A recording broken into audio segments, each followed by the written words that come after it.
मौलिक कर्तव्य प्रकृति सकारात्मक बाध्य योग नहीं है। उद्देश्य देश में राजनीतिक लोकतंत्र की स्थापना करना। भारत देश में मौलिक कर्तव्यों को प्रभावी बनाने हेतु CR ईरानी समिति का गठन किया गया। मौलिक कर्तव्यों को भारतीय संविधान में सोवियत संघ रूस से लिया गया है। भारतीय मूल संविधान में मौलिक कर्तव्यों का उल्लेख नहीं था। इसे बाद में 42वें संविधान संशोधन 1976 के द्वारा सरदार स्वर्ण सिंह समिति को सिफारिश पर 1973 संविधान के भाग 4 के अनुच्छेद 51 के में सर्वप्रथम 10वें मौलिक कर्तव्यों को जोड़ा गया था। 86वें संविधान संशोधन 2002 के द्वारा 6 से 14 वर्ष के बालक के लिए प्राथमिक निःशुल्क शिक्षा के व्यवस्था को 11वें मौलिक कर्तव्य के रूप में जोड़ा गया था। वह प्राथमिक निःशुल्क शिक्षा की व्यवस्था को 1 अप्रैल 2010 से पूरे भारत में लागू कर दिया गया है। वर्तमान में मौलिक कर्तव्यों की संख्या 11 है। पहला, संविधान का पालन करें और उसके आदर्शों, संस्थाओं, राष्ट्रध्वज और राष्ट्रगान का आदर करें। मौलिक कर्तव्यों में राष्ट्रगीत का उल्लेख नहीं किया गया है। स्वतंत्रता के लिए राष्ट्रीय आंदोलन को प्रेरित करने वाले उच्च आदर्शों को हृदय में संजोए रखें और उसका पालन करें। तीसरा, भारत की प्रभुता, एकता और अखंडता की रक्षा करें और इसे अक्षुण्ण रखें। देश की रक्षा करें और आह्वान किए जाने पर राष्ट्र की सेवा करें। भारत के सभी लोगों में समरसता और समान भारतत्व की भावना का निर्माण करें तथा ऐसी प्रथाओं का त्याग करें जो स्त्रियों के सम्मान के विरुद्ध हैं। छठवां, हमारी सामाजिक संस्कृति गौरवशाली परंपरा का महत्व समझें और उसका परीक्षण करें। सातवां, प्राकृतिक पर्यावरण की रक्षा करें, उसका संवर्धन करें और परिमात्र के प्रति दया भाव रखें। आठवां, वैज्ञानिक दृष्टिकोण, मानववाद, ज्ञानार्जन तथा सुधार की भावना का विकास करें। नौवां, सार्वजनिक संपत्ति को सुरक्षित रखें तथा हिंसा से दूर रहें। 10वां, व्यक्तिगत और सामूहिक गतिविधियों में उत्कृष्ट की ओर बढ़ने का प्रयास करें। 11वां, 6 से 14 वर्ष तक की आयु के बच्चों के माता पिता या संरक्षक उन्हें शिक्षा के अवसर प्रदान करें। भारत की शासन व्यवस्था। व्यवस्थापिका, कार्यपालिका और न्यायपालिका। व्यवस्थापिका कार्यनीति का निर्माण करना। राष्ट्रपति, लोकसभा, राज्यसभा। राष्ट्रपति नाम मात्र का सत्ताधारी। लोकसभा प्रथम सदन, निम्न सदन, प्रत्यक्ष अस्थायी 5 वर्ष का काल होता है इसका। राज्यसभा द्वितीय सदन, उच्च सदन, अप्रत्यक्ष स्थायी 6 वर्ष का कार्यकाल। कार्यपालिका का कार्यनीति का क्रियान्वयन करना स्थायी और अस्थायी होता है। स्थायी प्रशासनिक, मुख्य सचिव, सचिव, संयुक्त सचिव, अवर सचिव, उप सचिव। और अस्थायी राजनीतिक में प्रधानमंत्री, कैबिनेट मंत्री, राज्य मंत्री में 2 आती है। स्वतंत्रता और अधीन। स्वतंत्र में उप मंत्री और प्रधानमंत्री और कैबिनेट मंत्री में मंत्रिमंडल का निर्माण। न्यायपालिका कार्यनीति की समीक्षा करना। सर्वोच्च न्यायालय नई दिल्ली प्लस राज्य उच्च न्यायालय, जिला सत्र न्यायालय, तहसील मुंसिफ न्यायालय, ग्राम न्यायालय। MP मेंबर ऑफ पार्लियामेंट, संसद का सदस्य। MP सांसद लोकसभा और राज्यसभा केंद्र में नई Delhi. MLA member of legislative assembly, विधान मंडल का सदस्य होता है।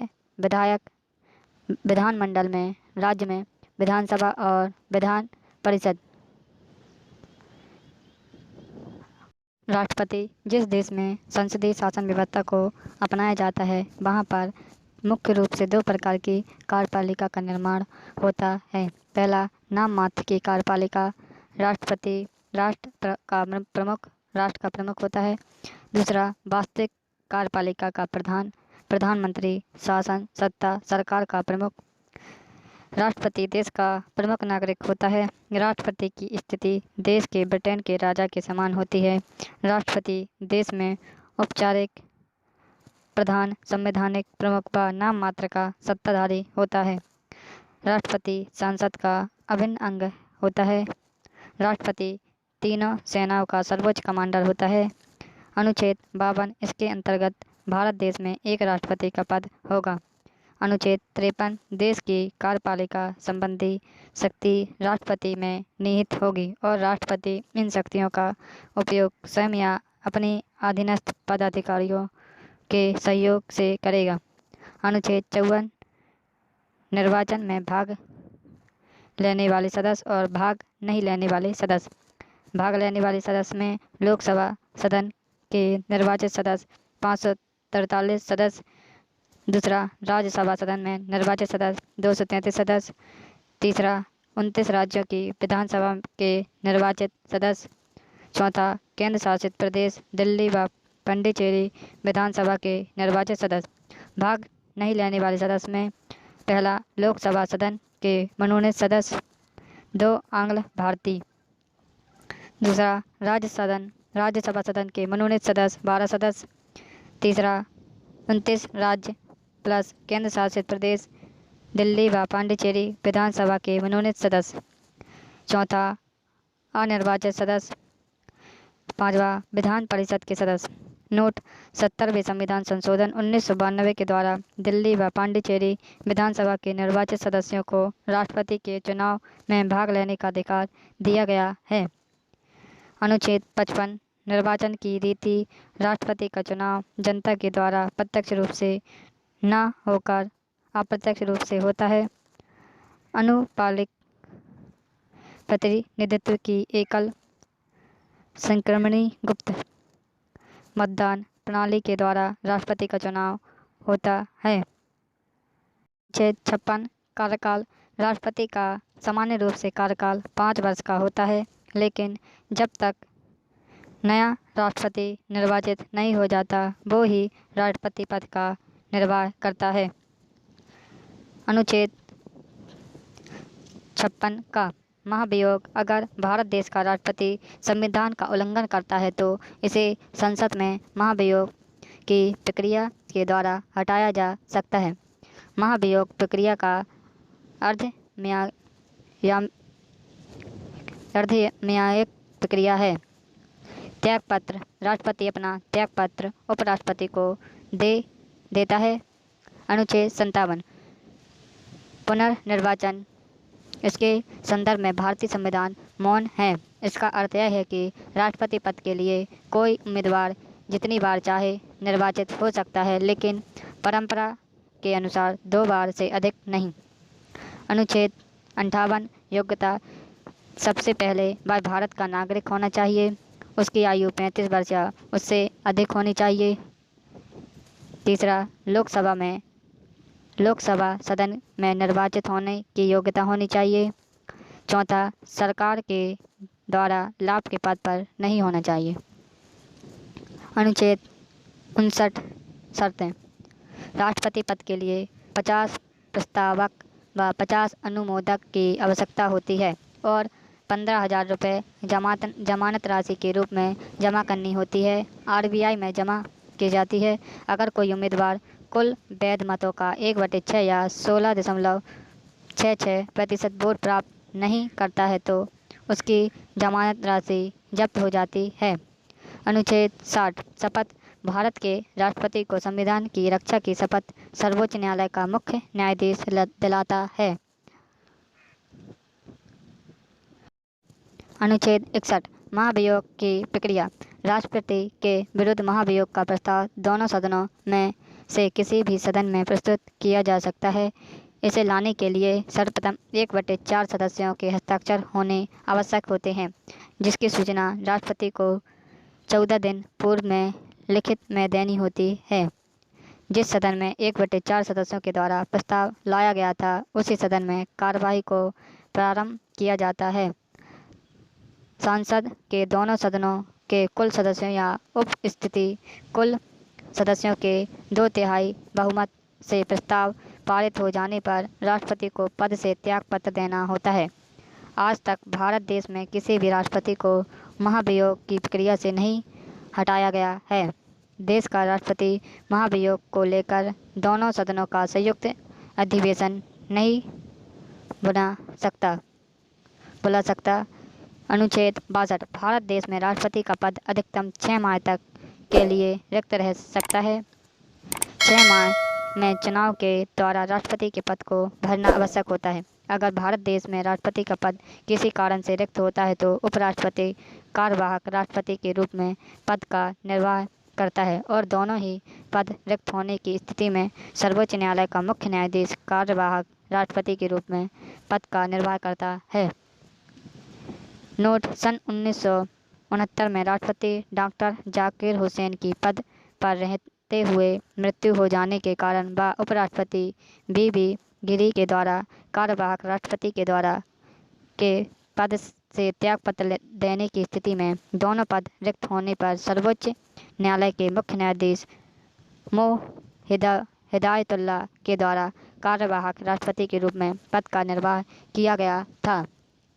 अनुच्छेद 71 राष्ट्रपति के निर्वाचन को लेकर अगर विवाद की स्थिति उत्पन्न होती है तो इसका निपटारा सर्वोच्च न्यायालय के द्वारा किया जाएगा। वेतन: राष्ट्रपति के वेतन का उल्लेख संविधान की दूसरी अनुसूची में किया गया है। राष्ट्रपति को 1,50,000 प्रति माह वेतन मिलता है और 9 लाख रुपये सेवानिवृत्त होना पर वार्षिक पेंशन मिलती है। संचित नीति: अनुच्छेद 266 संसद का अधिकार। आकस्मिक निधि: अनुच्छेद 267 राष्ट्रपति के पास अधिकार।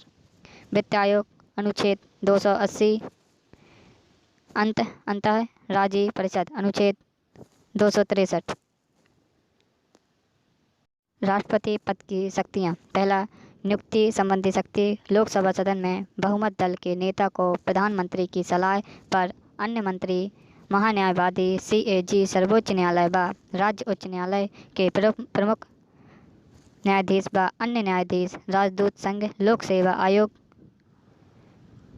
SC, ST, OBC व महिला आयोग के अध्यक्ष, राज्य व केंद्र शासित प्रदेशों में राज्यपाल, उपराज्यपाल, प्रशासक व आयुक्त आदि की नियुक्ति राष्ट्रपति के द्वारा की जाती है। उपराज्यपाल दिल्ली, पांडिचेरी व अंडमान निकोबार, प्रशासक लक्षद्वीप, दमन व दीव, दादरा नगर हवेली, आयुक्त चंडीगढ़।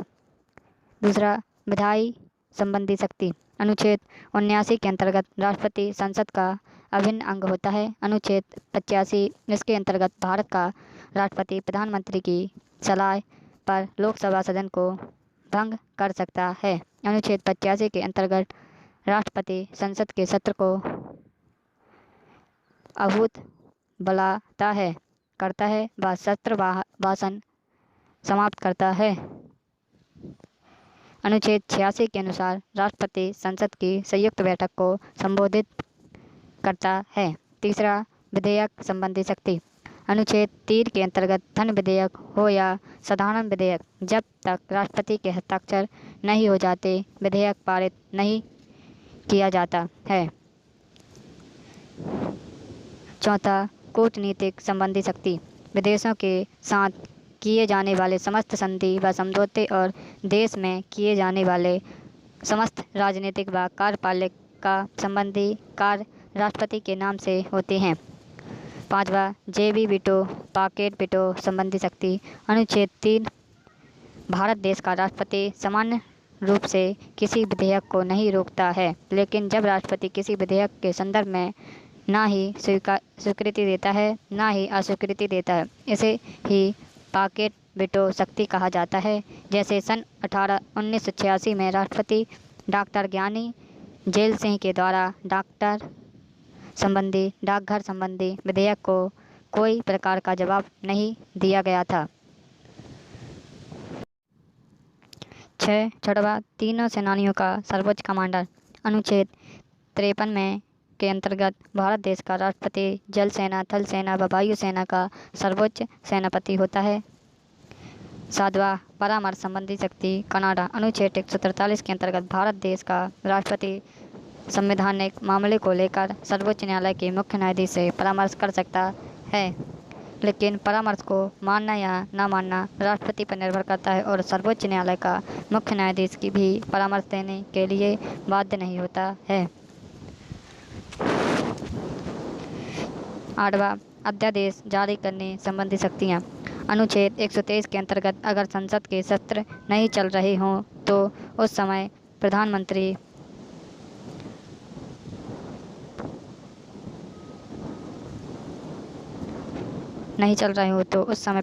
की सलाह पर राष्ट्रपति देश में अध्यादेश जारी कर सकता है। अस्थायी कानून जो 6 माह तक के लिए मान्य होता है और इस समय अवधि में संसद के सत्र प्रारंभ होते हैं, बैठक के प्रथम दिन में से 6 सप्ताह या 42 दिनों में प्रस्ताव को पारित करना आवश्यक होता है, वरना अध्यादेश समाप्त माना जाता है। भारत देश में सर्वाधिक अध्यादेश फखरुद्दीन अली 33 बार के द्वारा जारी किए गए थे। अनुच्छेद 213 के अंतर्गत राज्य का राज्यपाल भी अध्यादेश जारी कर सकता है। 9वां, क्षमादान संबंधी शक्ति। अनुच्छेद 72 के अंतर्गत राष्ट्रपति मृत्युदंड की सजा भी प्रकृति में बदलाव कर सकता है। मृत्युदंड को उम्र कैद में बदल सकता है या पूर्ण रूप से कर सकता है और सेना न्यायालय द्वारा किए गए दंड को भी माफ कर सकता है। अनुच्छेद 161 के अंतर्गत राज्य के राज्यपाल के पास भी क्षमादान संबंधी शक्ति होती है, लेकिन राज्य का राज्यपाल मृत्युदंड की सजा को और सेना के न्यायालय द्वारा दिए गए दंड को माफ नहीं कर सकता है। 10वां, मनोनीत संबंधी शक्ति। संविधान के अनुच्छेद 331 के अंतर्गत राष्ट्रपति को लोकसभा सदन में 2 आंग्ल भारतीयों को व अनुच्छेद 83 के अनुसार राष्ट्रपति राज्यसभा सदन में 12 सदस्यों को मनोनीत कर सकता है। नोट: राष्ट्रपति संसद के कुल 14 सदस्यों को मनोनीत करता है। राष्ट्रपति राज्यसभा सदन में कला, साहित्य, विज्ञान, समाज सेवा, सहकारिता आदि क्षेत्रों में विशेष ख्याति प्राप्त कर चुके व्यक्तियों को मनोनीत करता है। नोट: राजस्थान राज्य से आज तक सिर्फ एक व्यक्ति नारायण सेन मणकलाब को राष्ट्रपति APJ अब्दुल कलाम के द्वारा राज्यसभा सदन में मनोनीत किया गया, 2003 से 2009। 11वां, संयुक्त अधिवेशन संबंधी शक्ति। संविधान के अनुच्छेद 108 के अंतर्गत अगर किसी विधेयक को लेकर दोनों सदनों के मध्य विवाद की स्थिति उत्पन्न होती है तो राष्ट्रपति दोनों सदनों का संयुक्त अधिवेशन बुला सकता है, जिसकी अध्यक्षता लोकसभा के अध्यक्ष के द्वारा की जाती है और आज तक कुल 3 बार संयुक्त अधिवेशन बुलाए जा चुके हैं। 6 मई 1961 को प्रधानमंत्री जवाहरलाल नेहरू व राष्ट्रपति डॉक्टर राजेंद्र प्रसाद के काल में दहेज निरोध विधेयक को लेकर, 16 मई 1978 को प्रधानमंत्री मोरारजी देसाई व राष्ट्रपति नीलम संजीव रेड्डी के काल में बैंकिंग सेवा आयोग विधेयक को लेकर, 26 मार्च 2002 को प्रधानमंत्री अटल बिहारी वाजपेयी व राष्ट्रपति APJ अब्दुल कलाम के काल में पोटा आतंकवाद निरोधक विधेयक को लेकर, तीनों संयुक्त विधेयक में भाग लेने वाले एकमात्र व्यक्ति अटल बिहारी वाजपेयी था। धन विधेयक व संविधान संशोधन विधेयक को लेकर राष्ट्रपति दोनों सदनों का संयुक्त अधिवेशन नहीं बुला सकता है। अनुच्छेद 196 के अंतर्गत राज्य व राज्यपाल दोनों सदनों में विवाद की स्थिति में दोनों सदनों का संयुक्त अधिवेशन नहीं बुला सकता है।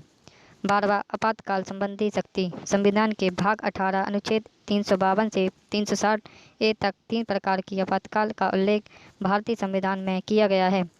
भारतीय संविधान में आपातकालीन संबंधी उपबंध को जर्मनी देश के संविधान से लिया गया है। आपातकाल अनुच्छेद 352 राष्ट्रीय आपातकाल, अनुच्छेद 356 राज्य के राष्ट्रपति शासक। अनुच्छेद 360 वित्तीय आपातकाल। अनुच्छेद 352 राष्ट्रीय आपातकाल। कारण युद्ध, बाध्य आक्रमण व सशस्त्र विद्रोह के कारण भारत देश में या देश के प्रभावित विशेष राज्य क्षेत्र में राष्ट्रपति के द्वारा राष्ट्रीय आपातकाल घोषित किया जा सकता है। 44वें संविधान संशोधन 1978 के द्वारा आंतरिक अशांति शब्द के स्थान पर सशस्त्र विद्रोह शब्द जोड़ा गया था। उद्र घोषणा। प्रधानमंत्री व मंत्रिमंडल की लिखित सलाह पर राष्ट्रपति के द्वारा देश में राष्ट्रीय आपातकाल घोषित किया जा सकता है। 44वें संविधान संशोधन 1978 के द्वारा प्रधानमंत्री की मौलिक सलाह की स्थान पर लिखित सलाह की व्याख्या को जोड़ा गया था। भारत के मूल संविधान में मंत्रिमंडल शब्द का उल्लेख नहीं था। उसे बाद में 44वें संविधान संशोधन 1978 के अंतर्गत अनुच्छेद 352 में मंत्रिमंडल शब्द को जोड़ा गया। उद्र घोषणा का अनुमोदन। संसद के दोनों सदनों में 1 माह के भीतर विशेष बहुमत या 2/3 बहुमत से प्रस्ताव को पारित करना आवश्यक होता है। इसे एक बार 6 माह के लिए व प्रति 6 माह के लिए प्रस्ताव को पारित कर समयावधि को बढ़ाया जा सकता है। राष्ट्रीय आपातकाल के लिए भारतीय संविधान में अधिकतम समय सीमा का उल्लेख नहीं किया गया है। भारत देश में आज तक कुल 3 बार राष्ट्रीय आपातकाल लगाया जा चुका है। समय, कारण, प्रधानमंत्री और राष्ट्रपति। पहला 1962 में भारत चीन युद्ध के कारण प्रधानमंत्री जवाहरलाल नेहरू द्वारा राष्ट्रपति सर्वपल्ली राधाकृष्णन थे। दूसरा 1971 में भारत पाकिस्तान युद्ध के कारण प्रधानमंत्री इंदिरा गांधी थी और राष्ट्रपति बी गिरी थे। तीसरा 1975 में आंतरिक अशांति के कारण इंदिरा गांधी प्रधानमंत्री थीं और फरुखुद्दीन अली राष्ट्रपति थे। नोट। अनुच्छेद 358 के अंतर्गत जब देश में राष्ट्रीय आपातकाल घोषित किया जाता है तो सर्वप्रथम अनुच्छेद 19 का निलंबन होता है। अनुच्छेद 359 के अंतर्गत जब देश में आपातकाल घोषित किया जाता है तो अनुच्छेद 20 व 21 को छोड़कर बाकी सभी मौलिक अधिकार निलंबित हो जाते हैं। अगर देश में सशस्त्र विद्रोह के कारण देश में आपातकाल घोषित किया गया हो तो अनुच्छेद 19 का भी निलंबन नहीं होता है।